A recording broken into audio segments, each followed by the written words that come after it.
One mic, one voice. You can change the world, it's your choice. One mic, one voice.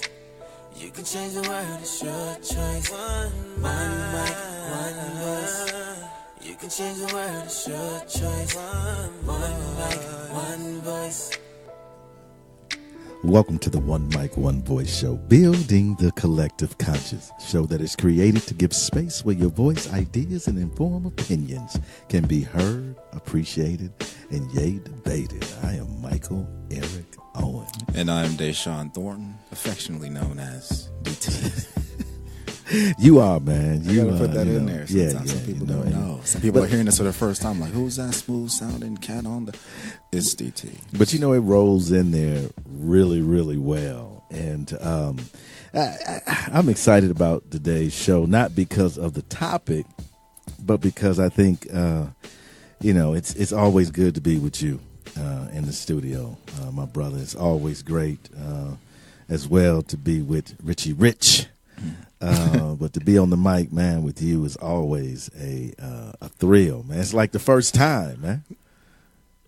You know what I'm saying? Yes, I mean, I'm a little speechless.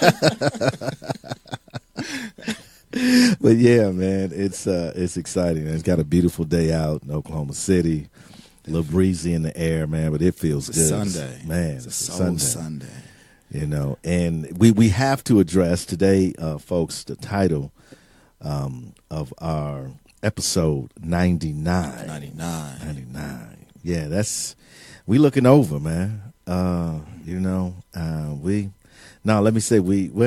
looking over, but we going to level out and keep going up. Because we looking over might be the valley, we going down. So it's not that type of looking over. But the title today is Fighting Together, Women and Minorities. And before let me just say this. I have been advocating for many, many years that the success of the challenges that minorities face and women face, the success of that is these two groups coming together to understand that these issues are endemic to who we are and what we are trying to become. But before we get into that, D, man, this guy Roy Moore out of Alabama, this guy that this judge that's running for the Senate seat, I guess that was vacated by concessions. Concessions. I mean, his testimony, I don't know if you saw it the other day, I cannot recall. I cannot recall. I'm like, does this dude have a brain? Does he remember anything? They should just ask, are you Jeff Sessions? Yeah. I cannot recall. I think so. Right. I mean, but this guy, Roy Moore. Okay. There was this great article on about that was sent to me from a good friend of mine. It was sent to me kind of talking about Roy Moore in association with Kaepernick, kind of making this comparison between the two, how outraged people are, okay, especially in the Christian community, because he's had these religious pastors. I mean, these Republican pastors have come out in support of him. His wife stood there with a bunch of, women that look like her, white women, in support of this guy. When this guy is accused of being a pedophile, he's went after underage girls. And you heard them say that they'd rather pick somebody like him than a Democrat. Isn't that crazy? I mean, how low can we go as a culture when someone will say, I would rather have a sexual predator in office than simply someone of a different political affiliation? It's been our history, first of all, and I say that would speak to larger problems that we have. Just giving this example. Go ahead, bro. No, Richard just funneling with something. I thought Richard was trying to get my attention. No, but I'm thinking that this speaks to larger problems, especially when you're looking at this over that. deciding what's acceptable and what's not, and kind of what BS you're going to be able to deal with, regardless of the fact of whatever the goal is you're trying to accomplish. I just think as a country, somewhere, although we had slavery, we had Jim Crow, we had convict lease, we had all these things, right? But somehow I would like to think there is this moral, this kind of, people call it a moral compass, but just this linear progression, man, that will run throughout history, that somehow there's a moral line that you just don't cross or accept out of someone like this despicable person. But in the same, and again, I say it's white privilege. I say it's white privilege. If dude was black, okay, and he had all this list of, think about the way Cosby was treated. All right, Vice. Well, we don't. If it's true, I didn't hear you say that about Bill Cosby. If it's true, how you going to call 8 women liars? It took so much courage. And we're going to talk about that when we go throughout the show. But, man, the courage that it takes for these women to come forward, especially after living with this. Man, I think about the tragedy of living with this for 40 years. Man, I think about all the women in my life, man, who have dealt with men in their life, and the tragedies and travesties and abuse, and to hold that in for 40 years. Trapped. Trapped. Absolutely. The one described it as matter of fact, Terry Crews, is that his name? He talked about being groped himself, man. How dude just went up and grabbed his junk, bam, in front of his wife, and just started laughing and sticking out his tongue, and see you later, Terry. Terry not a small dude either. But his thing was that if he would have reacted in the way that he felt in that moment, he would have been outcast as the angry black man. Absolutely. And so it's even that he had to take that into consideration and not be able to address it in the right way is kind of sad within itself. Man, that's just great. Somebody just walk up and just grab your stuff, man. Just think about women have to deal with this, man. Having their butts squeezed and, you know what I mean? Like hair stroked, and that's a violation, man. And so I just think, he talks about how Terry talks about how when he told his story, how he felt free. How these women now, as you talked about, being imprisoned by these acts that are perpetrated upon them, how it imprisons them, but when they tell their story, they become free. And man, the price of that freedom, man, is, there is none. But I would say that there is a correlation between the women's movement and their issues and the civil rights movement. Being historically marginalized and being treated as inferior to white men. We have to notice, man, we can throw Cosby in there. But, man, what do the faces look like, D, that's being accused? Like white men. Like white men. Let me ask you another question. What's the faces of those committing domestic terrorism? White men.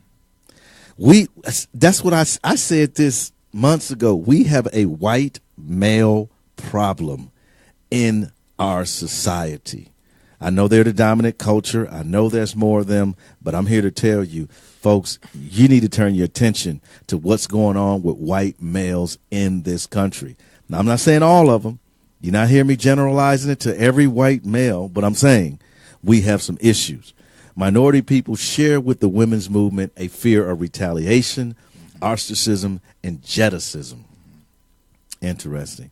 And just briefly, because we're gonna go for a break here, but the reason why I say civil rights, D, because this Civil Rights Act of 1957 created the Commission on Civil Rights, which I happen to be advisory to the Oklahoma Civil Rights Advisory Commission. Not speaking for them. Don't sit up here and say the Oklahoma chapter that said, no, this is Michael Owens speaking. Don't get it twisted, right? But the reason why I say it's because this commission is to study the alleged deprivation of voting rights, alleged discrimination based on, get this D, race, color, religion, sex, age, disability, or national origin, okay, in the administration of justice. So what we find here, we find sexism in here. We find color. We discrimination in here. And all of this is based upon, right, this idea of sexual harassment and sexism. And we're going to get deep into that, folks. Man, you excited, D? I am, man. This is a heavy topic, and I hope that the people listening, men especially, can take something away from today's conversation. And you know, I want you to bring in some of your expertise as well, man, and what you've been dealing with, you know, because I know you can. You ain't got to name names, but you can name situations, though. I will. All right. Well, folks, hey, hang in there. We'll be right back.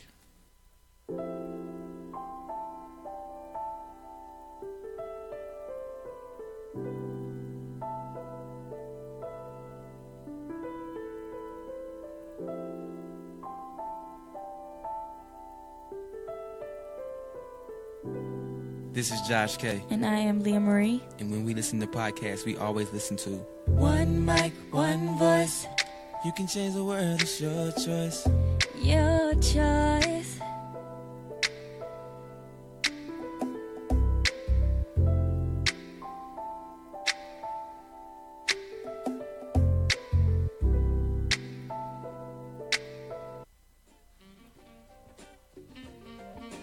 This is Elijah Bailey. This is Richard Taplin From The Elijah Bailey Show, bringing you all the content that you could ever desire about anime, manga, comic books, martial arts, fitness, and more. You can find us at Elijah Bailey Show on the official Facebook page, and also Elijah Bailey Show without the W on Twitter and Instagram. Make sure to follow, subscribe, like, comment, and rate on iTunes and Podbean. All right, we are back. Sexual harassment, D. All right, so obviously, Mike, it's unlawful to harass a person, whether that be an employee or an applicant, because of that person's sex. Harassment can include sexual harassment or unwelcome sexual advances, requests for sexual favors, and other verbal or physical harassment of a sexual nature. Harassment does not have to be of a sexual nature, however, and can include offensive remarks about a person's sex. For example, it is illegal to harass a woman by making offensive comments about women in general. Both victim and the harasser can either be a woman or a man, and the victim and harasser can be the same sex. Although the law doesn't prohibit simple teasing, offhand comments, or isolated incidents that are not very serious, harassment is illegal when it is so frequent or severe that it creates a hostile or offensive work environment, or when it results in an adverse employment decision, such as the victim being fired or demoted, which you see happen all the time. Yeah. Get her out of here. Exactly. The harasser can be the victim's supervisor, a supervisor in another area, a coworker, or someone who is not an employee of the employer, such as a client or consumer. Man, I think one of the biggest things in that segment right there is to know that sexual harassment doesn't have to be of sexual nature. I've heard of several accounts of women telling stories about not necessarily sexual advances and things like that, but just simple stuff, you know. Yeah. He looked at me wrong. Or, yeah, you know, looked me up and down. You know, just kept staring at me. You know, every time I look up, he's looking in my eyes. You know what I mean? Creepy. Yeah, I mean, it's intimidation, man, and comments like, you know, like that one talked about. I don't know if you had a chance to watch. It's a lot of coverage going on, but there was this. She used to work for a particular congressman, and she said she walked in his office, and you know, he was like, "Wow, you look great today. You know, turn around." I mean, like what is that, man? You know what I mean? Like, dude, turn. What you want? You want to look at her ass or something? Yeah. You know what I mean? Like, turn around. You know, it's like crazy, man. Like that. I think I see something on your shirt.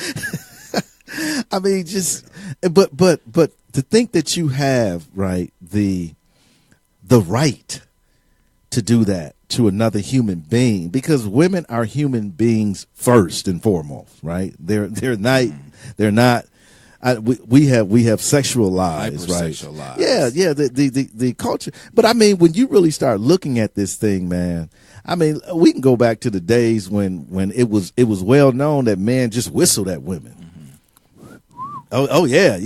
I mean, cat call at women, man, but it can extend to the point where the boss is saying, "Hey, look, you want this promotion?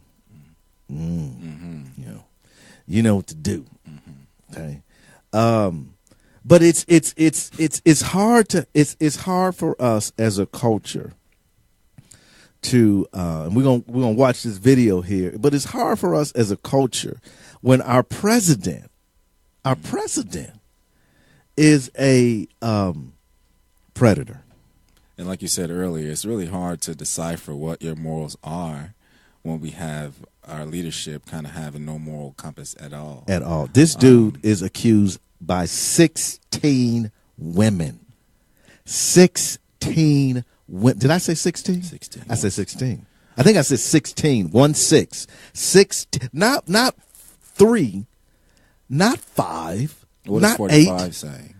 They're all like. Well, we're gonna hear. Yeah, we're gonna let's listen to what he's got to say. On October 12th, former People reporter Natasha Stoynoff joined a growing chorus of women claiming they were sexually assaulted by Donald Trump. His hands were everywhere. And they were all like, well, that's Donald Trump. And I said, he just put his hand up my skirt. He then grabbed my shoulder and began kissing me again very aggressively. Trump denied all claims, including the accusations made by Stoynoff. These claims are all fabricated. They're pure fiction and they're outright lies. His wife Melania also denounced Stoynoff's story and demanded an apology. Days later, she appeared on CNN to defend her husband. If you could let the American people know one thing about your husband, what would it be? That my husband is kind and he's a gentleman, and he would never do that. There were no problems at all with Natasha's account. We have absolutely no doubt that it's true. Now, a lot of the people who have corroborated the story are coming forward and using their names, putting their reputations on the line to say, I was there at the time and Natasha told me about it. A total of 6 people have come forward on the record to say that they can corroborate Natasha Stoynoff's story. 3 of us worked with her in the New York Bureau. There are also 2 friends. One of the most important people that we've spoken to is her former journalism professor, who actually got a call from Natasha the night of the incident.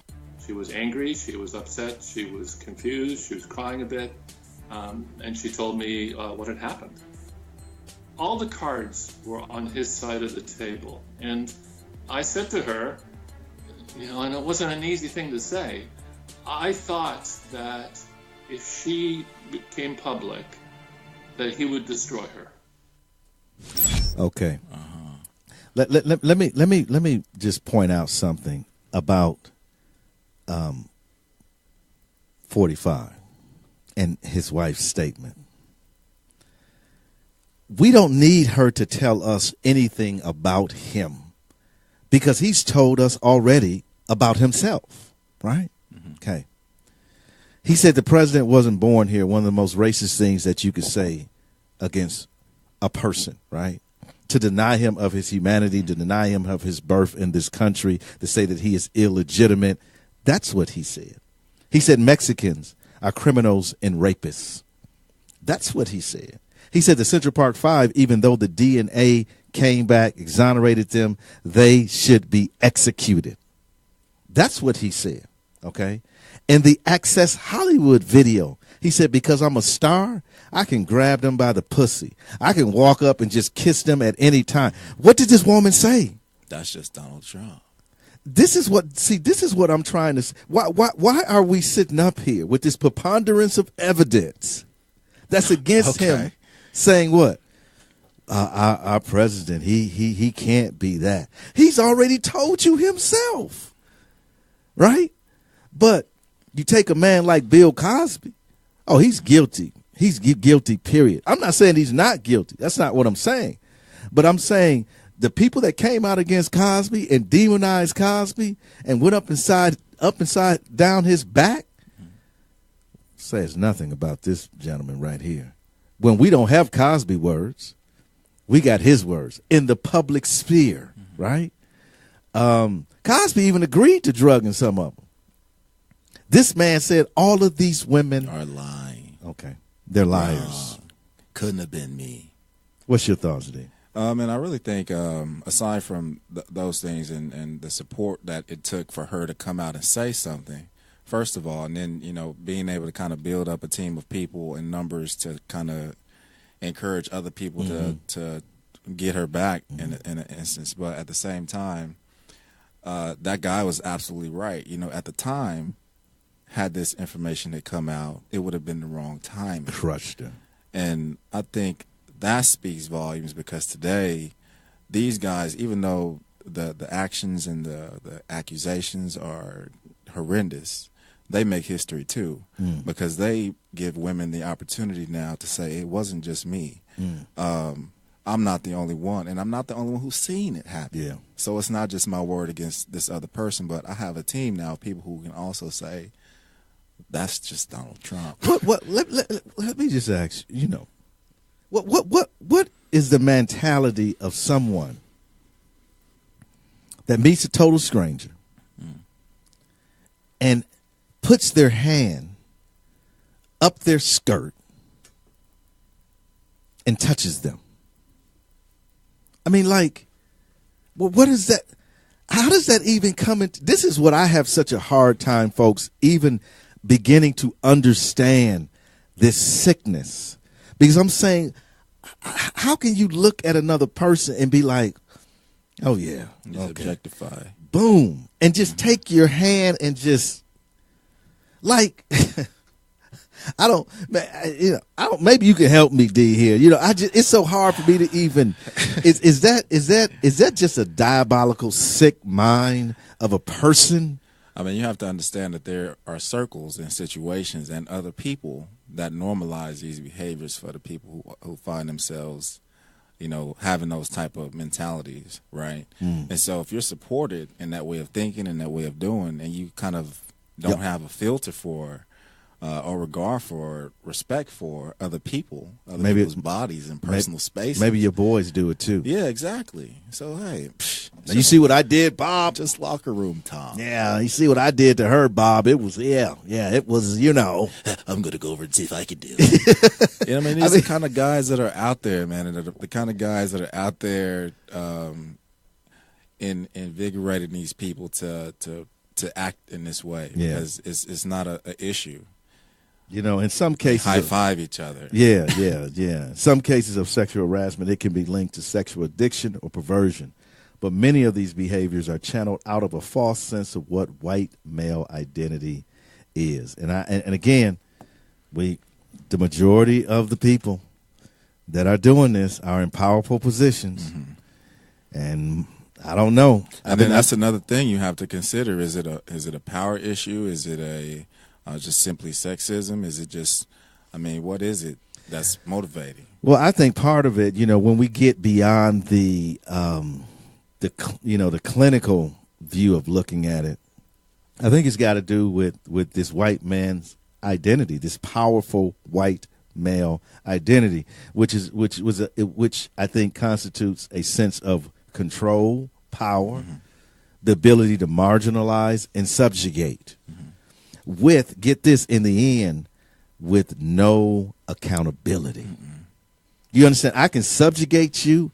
As he said, don't come out because he will crush you, right?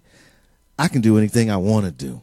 I'm a god, really, in this industry, within my space. I'm a god. You can walk into my office and I can just stick my tongue in your face, whether you like it or not, in your mouth. I can grope you and send you on your way because you can't do anything. Control, right? Intimidation, marginalized. This, to me, this reminds me a lot of that's why I say this correlation now between what we're hearing today that women have been going through, man, since the dawn of time, right? But what blacks people go through, right? It's such a interesting correlation, I would say. But I've heard women tell me that being a woman is worse than being black. A white woman? Being a white woman is worse than I completely disagree. I completely disagree. And I'm going to tell you why. The stigma of being a white woman is nowhere compared to the stigma of being a black man. I disagree when I hear a black woman say it's just as bad being a black woman as a black man. I disagree with that. And I'm going to tell you why. Even if you look back in history, black men couldn't get jobs. Black women could. They would allow for black women to come into their households, to be domestic servants, if you want to say that. Black men have been reduced to not even being able to take care of their family. The stigma of being a man that you can't find a job, but your wife can. Tell me what that experience is about, right? And I'm not saying I don't want to get into degrees of what's worse for one person or the other, because I think we all are facing the same challenges, but on the Richter scale. I can make some counter arguments to all of that, right? And not just because I'm a black man. Okay, well, yeah, that's your view because you're a black man. Although some people say, because I have green eyes, I'm not all black. Man, I don't know what that means. But anyway, but what I will say, we share these challenges because I know I have been in situations, and I can tell you, over and over and over again, where I broken record on them. Oh man, it's like I've been marginalized, I've been discriminated against. If I say anything, crushed.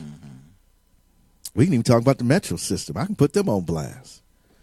Even at that place, I ain't gonna call no names, but folks that know what I'm talking about will understand this. My boss, her boss, top dogs. Man, I had to file a grievance. What happened? Oh man, it was the bullseye was on me then. So how can you speak up against an injustice and you become you the target now, right? Man, it's like a double wrong, right? These women that are coming forward that are saying, "Listen, I've been wronged,"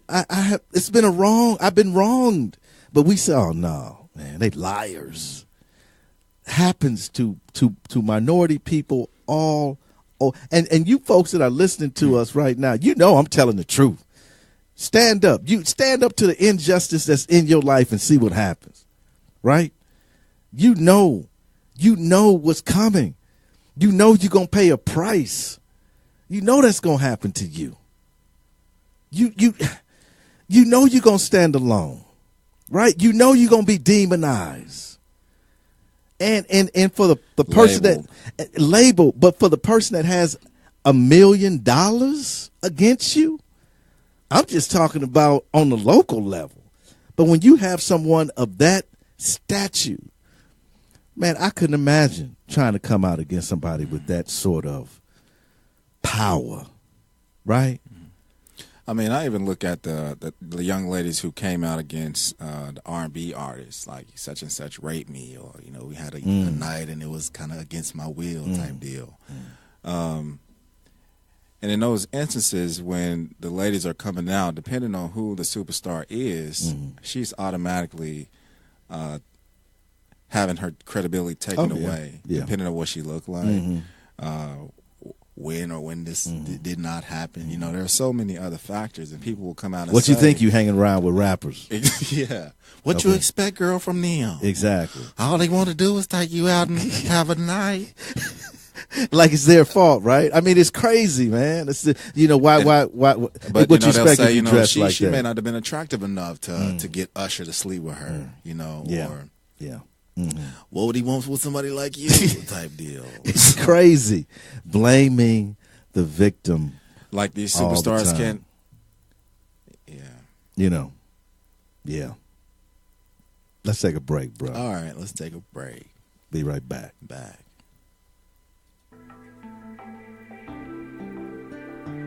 This is DT of the One Mic, One Voice podcast. Just want to let you guys know you can go over to iTunes and search us at One Mic, One Voice, and be sure to rate and review our episodes. Let us know about any feedback that you have and what you enjoy about the episodes. Also, you can go over to Stitcher where you can get the latest and freshest episodes of our podcast streamed directly to your smartphone or iPad. No downloading or syncing. How cool. Real smooth.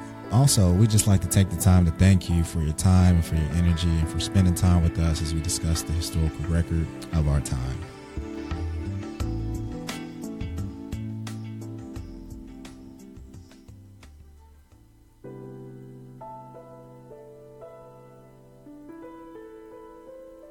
This is Dr. Laura Gillette, and when I listen to podcasts, I always listen to the One Mic, One Voice show.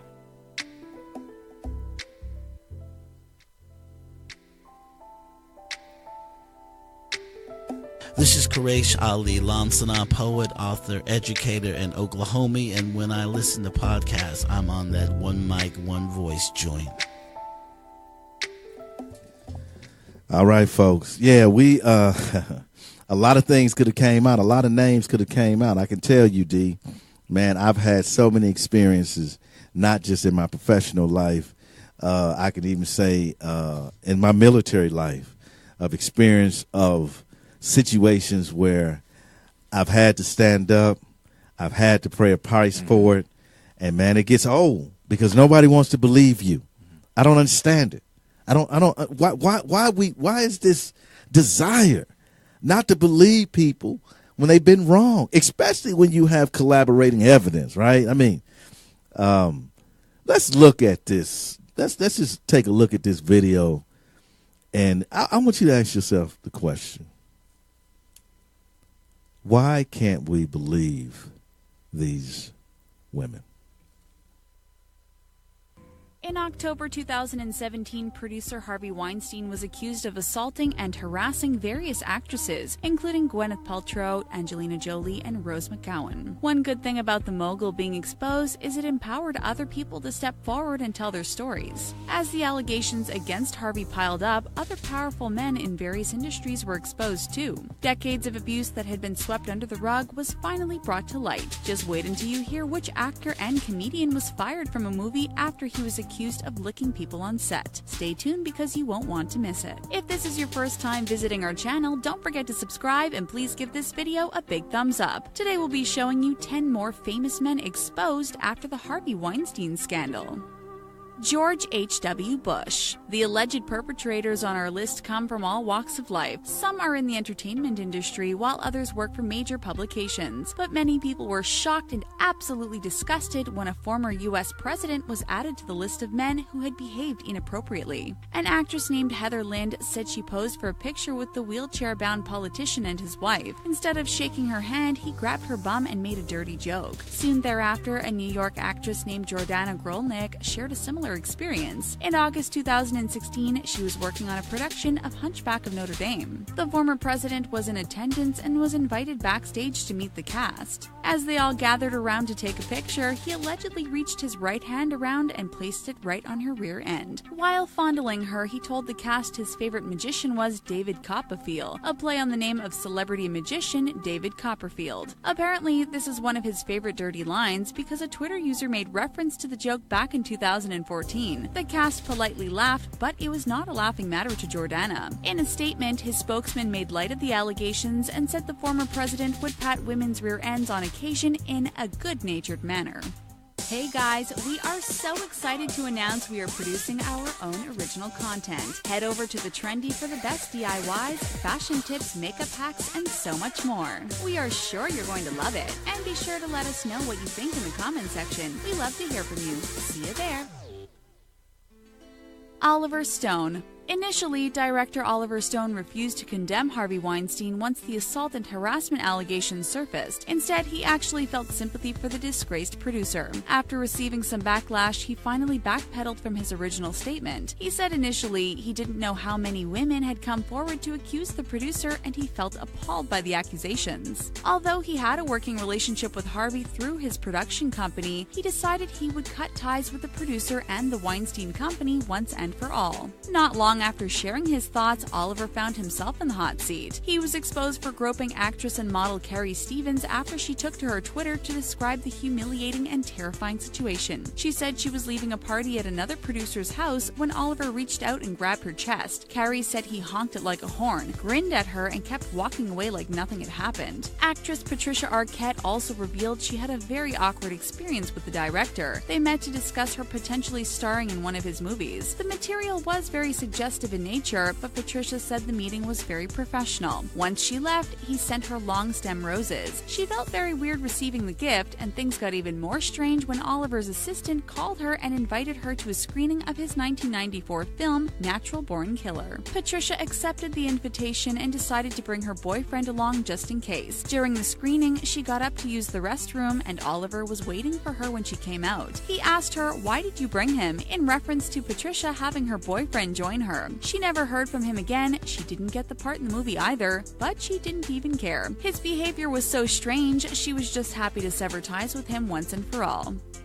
Ethan Kath. Alice Glass was just a teenager when she met Claudio Palmieri, also known as Ethan Kath. The two began a relationship and formed the Toronto-based electronic band Crystal Castles. Alice, whose real name is Margaret Osborne, was just 15 at the time Ethan allegedly took advantage of her. Although Ethan's birth year online is listed as 1982, making him 6 years older, Alice said he's actually 10 years older than her. This means he was 25 when he allegedly began to stalk her and groom her for a life of pain and abuse. In a statement posted on her website, she said she was forced to engage in non-consensual acts, and she even accused him of physical abuse. In one incident, Alice said Ethan held her over a staircase and threatened to throw her down. I had let's cut that, man. We could go on, and if you're our Patreon customer, you have our show notes. You can watch the whole thing. It's about 14 minutes. But I mean, it's man, Bush in a wheelchair. Want to know who my favorite comedian is? David.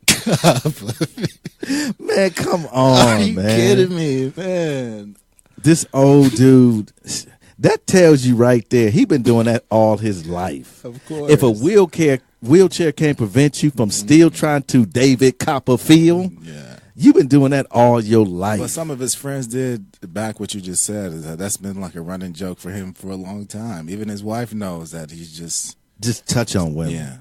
He just Copperfield. It's his favorite comedian. I mean, how could you blame him? Man, that is Got a David Copperfield. And what about the horn thing, man? Oh, that was ridiculous, man. Just good.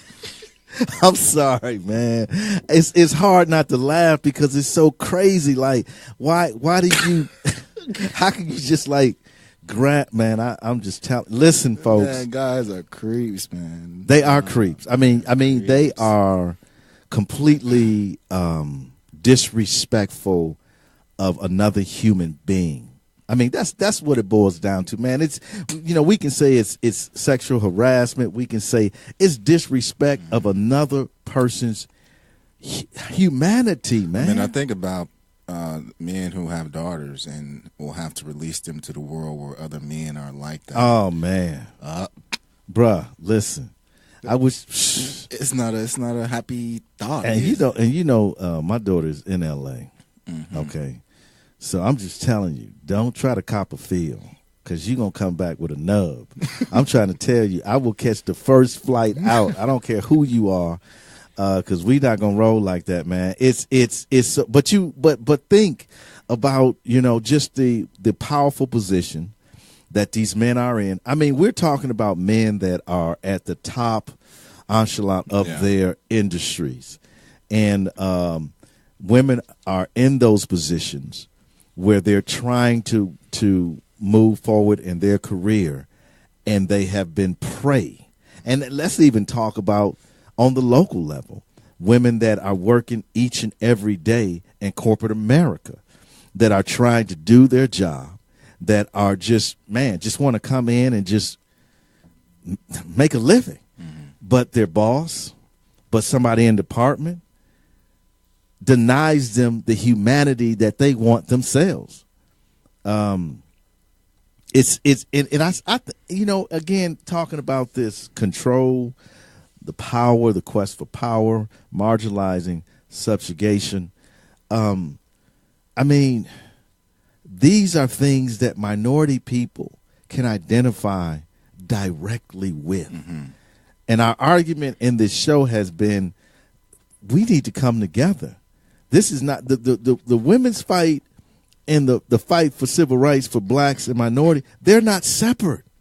The fact that they have been separated, and we see and we believe in each other's struggles, we don't understand that there's commonality and there's strength in numbers. And so I'm encouraging people that we need to come together and fight these issues together. You know, this is laughable. Congress is probably going to make sexual harassment a requirement, training a requirement. Do these guys not know how to keep their hands to themselves already? Man, these dudes have been like, most of them, or a large majority of them, are lawyers. These are policy people, right? They write policy, right? It's just they don't get it. But that goes back to what we were talking about earlier, about if the leadership, the American leadership, is broken and sick, right? Degenerate, right? How do you expect for the local manager that's got 15 employees to act when the person in the Oval Office is accused of sexual harassment? The United States Congress Office of Compliance, the COC, has paid out, get this, $15.2 million to victims of workplace harassment between 1997 and 2014. That's our money. That's taxpayers' money that they've paid out, and there's confidentiality agreements, so we don't know who these people are that have been accused. We just heard about those congresswomen that came out and talked about how they know themselves right now that standing members of Congress who have been accused of this that are still sitting there. Let's talk just a little bit about how do you go about today doing a complaint in Congress, which is mainly white male dominated, right?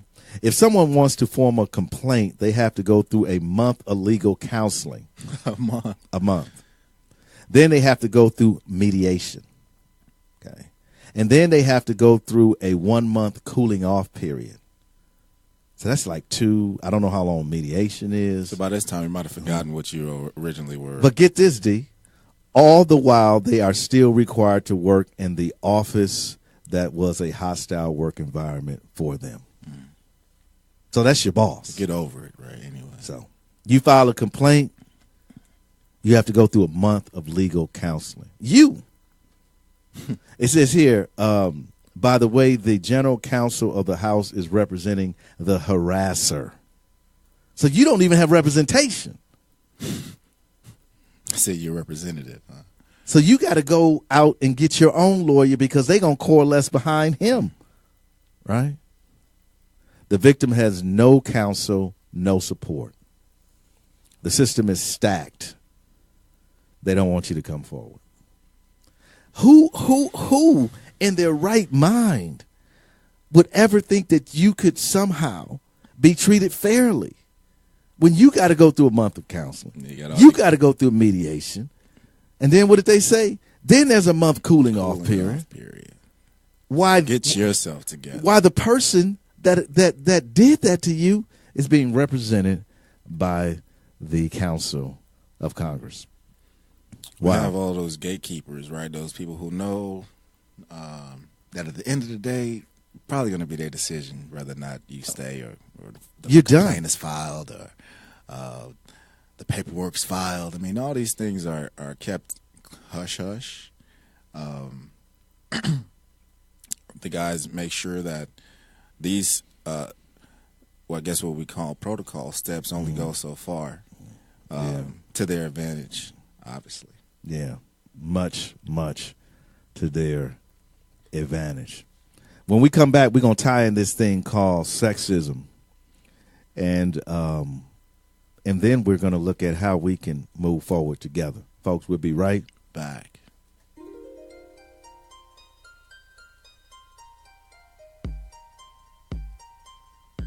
Thank you for downloading this episode. If you're on iTunes, Stitcher, Podbean, Google Play Music, or whatever podcasting library you're listening to this show on, please rate and review. Those reviews and ratings help us tremendously. We thank you.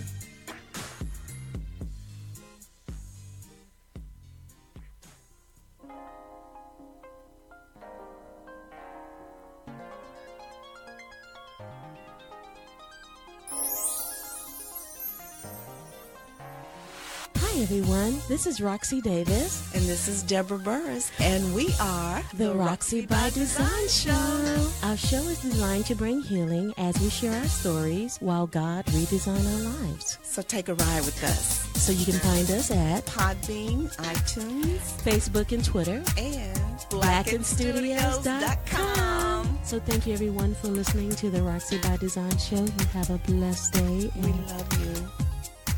God is good. All right, we're back.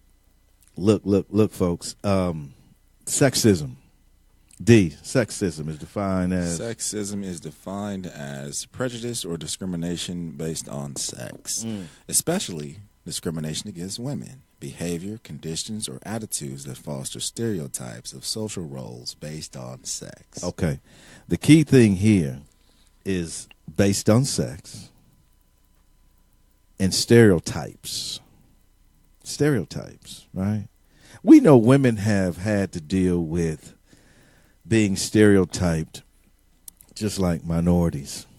Again, we're talking about the correlation, right? The time women were viewed as baby layers, right? Home. You know, they were Susie Homemaker, right? Clean a house, make dinner. Right? You weren't allowed to work. Matter of fact, there was a time where women weren't allowed to even have a bank account without their husband's approval. Right? Let's even go farther back. They weren't allowed to get married unless their father said you had to. So they weren't allowed to go to war. They weren't allowed to work in factories. They weren't allowed to vote. I mean, okay. So all that sounds extremely similar to minority plight, right? But there's something in the psyche though that says one struggle is different than the other struggle, or that the two are mutually exclusive. Totally disconnected. Yeah, I don't understand. I mean, you know, there was a time when blacks couldn't even go to school. They couldn't work in certain industries. Right? I mean, they couldn't vote. You understand what I'm saying? I mean, I don't, even if you look at the wage gap between, we'll say, white women, okay? Because when they say women, they don't always mean minority women, right? When you talk about the women's movement, yeah, okay. Not all women. I get it. I get it, right? But when you look at the data, not many black women were leaders in the movement. Matter of fact, there's some scholarship that says that the women's movement has totally omitted minority issues from it. Now, why I don't agree with that, because I think when we look at the issues, there is no separation. Somehow, maybe there's this thinking out there that being isolated from the minority movement might better position it to be successful. I don't know. I'll read you something that I wrote down from a podcast I listened to. Women from the Pentagon talking about their experiences dealing with men. Absolutely. And one of the biggest things that jumped out to me right away is that she said, we face challenges that pose daily dilemmas in and out of our professional scope. And as a black person, I don't know about you, but I've faced these same daily dilemmas outside and inside of the professional scope. Absolutely. I mean, because, give them an example of society versus familial problems. I mean, in society, as a black person, you may have this one way of being that the society accept from you as a person, as a black person. And then your family may see you as somebody totally different from that, So there are lots of problems that kind of create an internal conflict on a daily basis, given from the society that we have to address every day, and given from the internal social and familial things that go on within our own spaces and circles. Yes, yes. So those are really big correlations for race and for the woman's struggle. Absolutely. And I you couldn't have said that better. That is the truth, is what we're trying to say here. And I love the way you put that. I mean, it's there is no different in a house divided cannot stand unless we come together. We talked about those stereotypes. Let's talk about stereotypes for black folks, okay? Talk about historical archetypes for them. Blackface, that was one of them. Sambo, Piccadilly. Let's see, Mammy, Mandingo. Remember that one? Mandingo, man. Even Jezebel. Okay. What about the tragic mulatta? Right. Savage. And these are the historical ones. We know this. Uncle Tom. Okay. But what? It's the go-to right there. That's the go-to right there. Uncle Tom. Now let's look at some modern stereotypes. Crackhead, okay. Drug dealer. Oh man, these kill me right here. Watermelon. Oh yeah, you get them some watermelon, boy. I tell you, boy, they'll sing and dance for you. Give them some watermelon with a side of chicken. Oh yeah, that's the next one. Fried chicken. Huh? Oh, this one. Welfare queen. Oh, there's more white people on welfare than black. But she's the queen of welfare. The queen of welfare. In all her glory. Magical Negro. I never heard that one. Oh, angry black woman. He throw in the angry black man too, right? I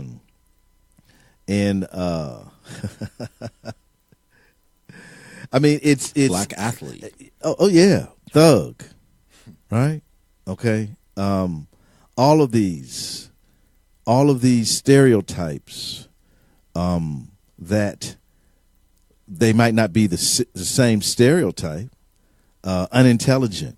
They might not be the same stereotypical way of looking at women versus the women's movement versus the civil rights movement, but it's still stereotypes themselves, right? It's still placing us in a category, get this, D, that is less than the white male person in our society. That's what it's all about. It's to say that, listen, you are different, right? Women are weak. Right? They can't work in this profession. God didn't make them that way, right? It's to say that you are different. It's to say that you can't occupy my space because you are different, right? And because of that, now I become superior to you. And with that superiorness comes this idea of control, this idea of I'm in charge, this idea of I can do whatever I want to do to you because you are inferior to me. Wow. I mean, I can grab you anywhere. I can spank you. I can. Yeah, I can. I mean, even as a black male, even as, Terry Crews, I mean, what could he do, right? He's telling his story. But how many brothers are out there right now? You don't think black men are sexualized and hit on and marginalized and talk crazy to sessually? Yes. Yes. You don't think black men have been stalked? Oh, yes. Hello. Been there, done that. It happened, man. I went to the bosses, man. This is when I was back in the day, man. They laughed at me. They literally laughed at me. Nah, Mike, man, chill, man. This guy tripping, man. Mike came here talking about somebody. Exactly. But she was psycho, though. And her psychoness came out, and they were like, you know, after I showed them some proof, some recordings, they were like, man, yeah, I guess you are right. But they laughed at me. The very notion that me as a black man could somehow be stalked or sexually abused, assaulted. Oh, I must be weak. Right? Oh yeah, he weak. Look at, man, what you talking about, man? I tap that. Can't handle a little pressure. That's what I'm saying, you know. Yeah, I'll tap that. That she was after me. You know what I mean? That was like, I was like, dude, this is unwanted. That's what you don't understand, right? Right? It's not about that. But what I'm saying is it is happening to all of us. The question is, what can we do about it? Okay, what can we do about it? Well, let me say this. I'm always trying to encourage people within their own little circles, right, to make a difference. I mean, we can look at the national level, but what about our local level? I mean, man, you can't stand for it in your life. If you see it, well, if you're part of it, you need to get some help. I mean, let's just start right there. First things first. Take care of your own broken mind. Okay, get help. Seek help if you feel like. We just did a show on mental illness. Absolutely. Go back and look. Go back and listen.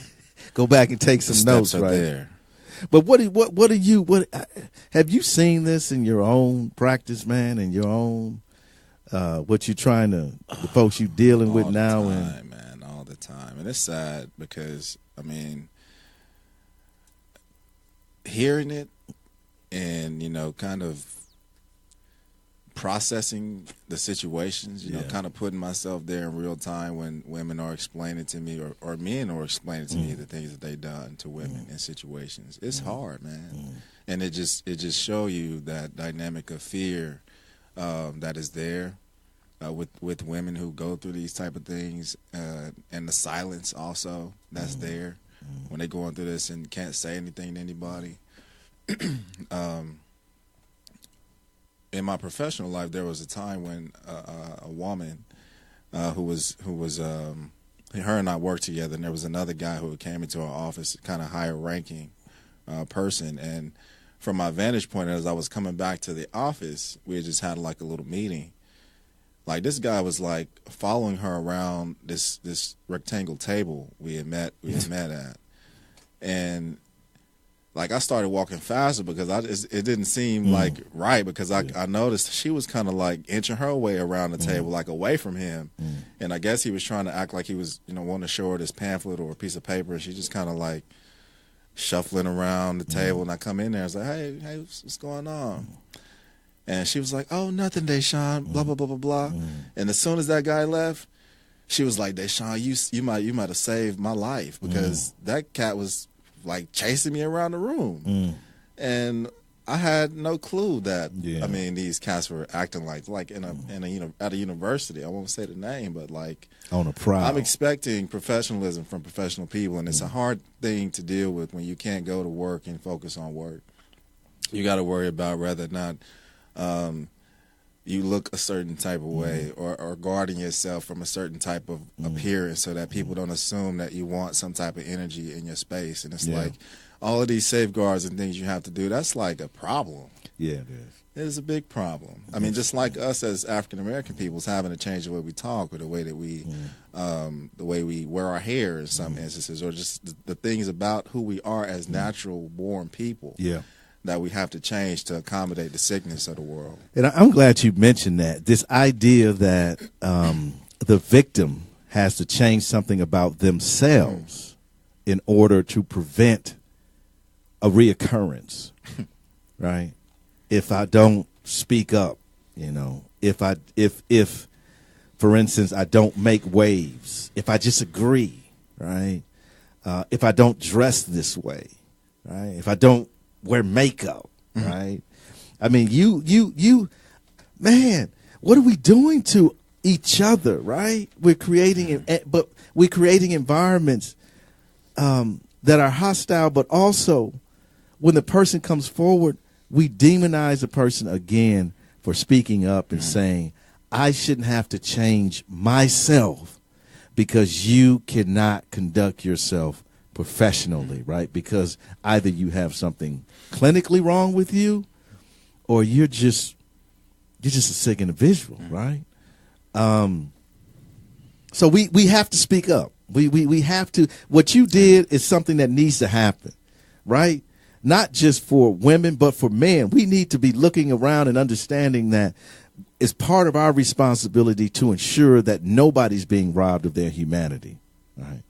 So number one is fixing yourself if you had a problem. Number two is awareness of your environment and what's going on and how you can possibly prevent something like that. And then I'm gonna say this. This is the biggest thing, and we could probably give other things. When somebody takes a stand with them. Don't make them stand alone. Don't look at, well, I got this mortgage, got my kids in this private school, I have kids in college, got my car payments. I just can't do it. I see it's, Bill is, that's Bill. Bill does that, but I can't stand with Sally. You got to stand. You can't. This will never stop if we do not stand with those. And let me say this, even greater, we are at a moment now in our society where the President of the United States is accused of it. Some of the most powerful people in our country is accused of it. You need to be on the side of these women that have found the courage to come forward and tell the truth. And we need to outweigh those that could care less about their humanity. Write your congressman, go to some sort of rally, do whatever you feel that you can do to support these women. We can't allow for this. You might have a daughter, like DT say. Well, you have a little girl. You want her treated like that? Think about your boys. You want your boys to grow up, to be sexualized, to be grabbed?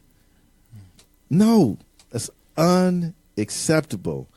And we can do something about it because history will speak of us. Somewhere in the distant future, a scribe will reach down deep into the archives of our time. And what will she find? Will she discover that we overcame our differences? Will she find that out of many we became one? Or will she find that we solved nothing and remain a divided peoples? Yes. History will speak of us. We can make a difference if we try. We can be the change that's in our lives. All we gotta do is work together. We gotta raise our children better. We gotta stop the hate, and spread the love. One mic, one voice. You can change the world, it's your choice. One mic, one voice. You can change the world, it's your choice. One mic, one voice. You can change the world, it's your choice. One mic, one voice. You can change the world, it's your choice.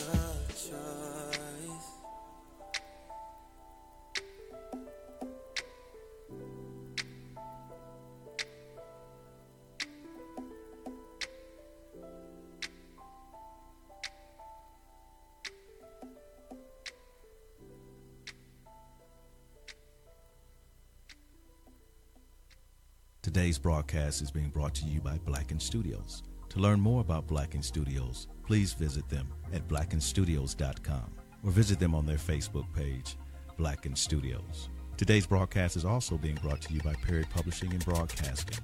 To learn more about Perry Publishing and Broadcasting, please visit their website at perrypublishingandbroadcasting.net. The opinions of the One Mic, One Voice show do not reflect the views of Blacken Studios or Perry Publishing and Broadcasting. Thank you for downloading the One Mic, One Voice show.